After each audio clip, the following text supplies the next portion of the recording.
श्रीमती सुमति நன்றி. மாண்புமிகு நிதி அமைச்சர் தன்னுடைய உரையை துவக்கும் முன்பாக தெலுங்கு கவிஞர் குரஜாட அப்பாராவின் தேசம் என்பது மண் அல்ல மக்கள் என்ற முழக்கமுடன் துவங்கினார்.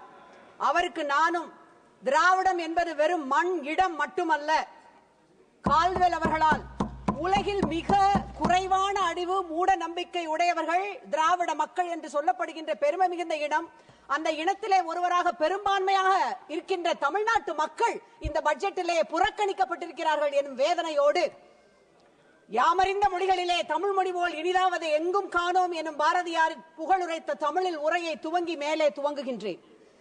இது நிதியமைச்சருடைய 8வது பட்ஜெட். ஆனால் வறியவருக்கு, விவசாயிகளுக்கு, மாற்று பாலினத்தவருக்கு, ஒடுக்கப்பட்டோருக்கு, சிறுபான்மையினருக்கு, மிக குறிப்பாக தமிழ்நாட்டு மக்களுக்கு இது எட்டாக்கனி budget. Water water everywhere, not a drop to drink. கால்ரஜின் புகழ்பெற்ற வரிகள். சுற்றிலும் தண்ணீர், ஆனால் குடிப்பதற்கு ஒரு சொட்டு தண்ணீர் கூட இல்லை. ஆயுதம் செய்வோம், நல்ல காகிதம் செய்வோம், ஆலைகள் செய்வோம், கல்வி சாலைகள் செய்வோம், ஓய்தல் செய்யோம், தலை சாய்தல் செய்ய மாட்டோம் என்று நல்லாட்சி நடத்தி கொண்டிருக்கின்ற எங்களுடைய மாண்புமிகு முதலமைச்சர் தளபதி மு.க. ஸ்டாலின் எத்தனை கோரிக்கைகளை விடுத்திருப்பார். ஆனால் சுற்றிலும் தண்ணீர், எங்களுக்கு ஒரு சொட்டு தண்ணீர் இல்லை என்னும் அளவிற்கு கூட்டணி கட்சிகளுக்கு, பாஜக ஆளும் மாநிலங்களுக்கு மட்டும் வாரி வாரி இறைத்துவிட்டு எங்களுக்கு கையை விரித்திருப்பதால் இது பாராமுக பட்ஜெட், இது பாரபட்ச பட்ஜெட். தலைவர் அவர்களை, உலகமெங்கும் பட்ஜெட் எப்படி தாக்கல் செய்யப்படுகிறது என்பதை கொஞ்சம் நினைத்து பாருங்கள். கனடாவும் ஜெர்மனியும் தன்னுடைய வரவு செலவினங்களில் கணிசமான பகுதியை சமூக நல பாதுகாப்பிற்கு, குழந்தைகள் நல மேம்பாட்டிற்கு, திறன் மேம்பாட்டிற்கு ஒதுக்குகின்றன. ஆனால் ஒன்றிய அரசோ தொடர்ச்சியாக சமூக நல திட்டங்களுக்குரிய நிறையை குறைத்துக் கொண்டே வருகிறது. மன்ரேகா திட்டம், PM கிசான் திட்டம் என்பதை நீங்கள் எடுத்துக் கொள்ளலாம். ஆனால் பெரு நிறுவனங்களுக்கான சப்சிடியை, மானியங்களை வாரி வாரி வழங்குகின்றது. சாமானிய மக்களின் வரியை பெரு முதலாளிகளுக்கு மடைமாற்றி விடுவதால் இது நீதியை அநீதியாக மடைமாற்றம் செய்கின்ற அநீதி பட்ஜெட் என்று நான் சொல்லுவேன். Of all the countries to improve their public governance and finance, நீங்கள் எடுத்துக்கொண்டீர்கள் என்றால் புதுமையான பட்ஜெட்டை தாக்கல் செய்கின்றன. பிரேசில் தன்னுடைய நாட்டு குடிமக்களுக்கு முனிசிபாலிட்டி எக்ஸ்பென்சஸை தெரிவு செய்வதற்கான வாக்களிக்கின்ற உரிமையை அளிக்கின்றது. அவ்வகையில் அடித்தட்டு மக்களின் பங்கேற்பை இது உறுதி செய்கின்றது. எங்களுடைய முத்தமிழறிஞர் தலைவர் கலைஞர் ஒவ்வொரு முறை பட்ஜெட் தாக்கல் செய்யும் பொழுதும் சிறு குறு வியாபாரிகளை, நடைபாதை ஓர வியாபாரிகளை அழைத்து பேசி பட்ஜெட்டை முடிவு செய்ததை நான் இங்கே நினைக்கின்றேன். விவசாயிகளுக்கு என்று தனியாக ஒரு பட்ஜெட்டை எங்களுடைய மாநில முதலமைச்சர் M.K. ஸ்டாலின் அவர்கள் தருகின்றார். அவரை நன்றியோடு நான் இங்கே நினைவு கூறுகின்றேன். அது போகட்டும், நீங்கள் நியூசிலாந்துக்கு வாருங்கள், மக்கள் நல பட்ஜெட். அதற்கு அடுத்து நீங்கள் நார்வேக்கு வந்தீர்கள் என்றால் சுற்றுச்சூழல், செயல்திறன் அடிப்படையிலான பட்ஜெட். நெதர்லாண்ட்ஸோ என்ன செய்கிறது என்றால் அவுட்கம் பேஸ்ட் பட்ஜெட். அதாவது உங்களுடைய பொறுப்புக்கூறல், ரெஸ்பான்சிபிலிட்டியை உறுதி செய்து உங்களுடைய செயல்திறனுக்கு ஏற்ப நிதியை வழங்குவது, உரிமையோடு நிதியை கேட்டு பெறுவது.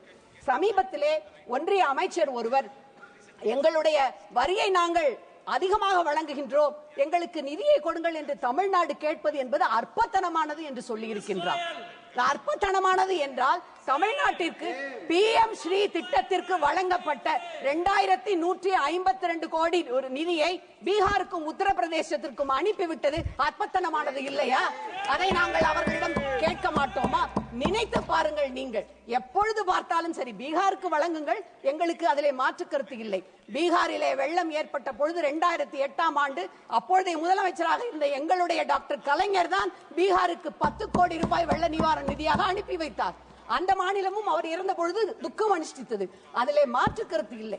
ஆனால் சென்ற நிதிநிலை அறிக்கையிலே 60,000 ரூபாய் வழங்கிவிட்டு இப்பொழுது மக்கானா போர்ட், அவர்களுக்கு IIT பாட்னா, அது மட்டுமல்ல கோஸ்லா டிக்கெட் என்று ஏகப்பட்ட திட்டங்கள். எங்களுடைய விவசாயிகள் மட்டும் முன்னேற வேண்டாமா?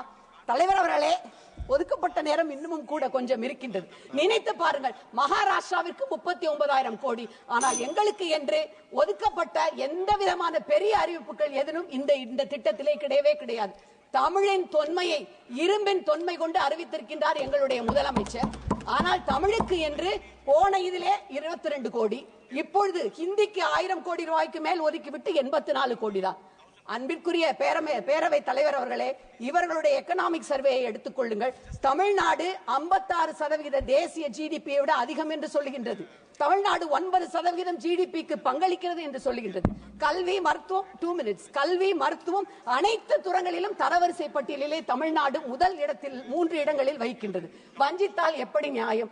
உங்களுடைய எக்கனாமிக் சர்வேயினுடைய பிரிஃபேஸில் ஸ்பார்டன்ஸ் என்று சொல்லப்படுகின்ற வீரர்களுடைய ஒரு கொட்டேஷனை அரசு பதிந்திருக்கின்றது. அது என்னவென்றால், the more you sweat for peace, the less you bleed in war. உங்களுக்கு நான் அதனையே மாற்றி சொல்லுவேன். The more you sweat in inclusive politics, the less you bleed in economic progress. அவையின் நடுவே செங்கோலை வைத்திருக்கின்றீர்கள். The place does not make the man, neither scepter the king. Greatness should be within. மன்னனை செங்கோல் உருவாக்குவதில்லை.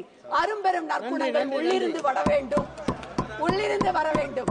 மக்களாட்சியின் மாண்புகளோடு கூட்டாட்சி தத்துவத்தை உணர்ந்து கொண்டு பிளவுவாத அரசியலை விடுத்து மதவாத அரசியலை முன்னெடுங்கள்.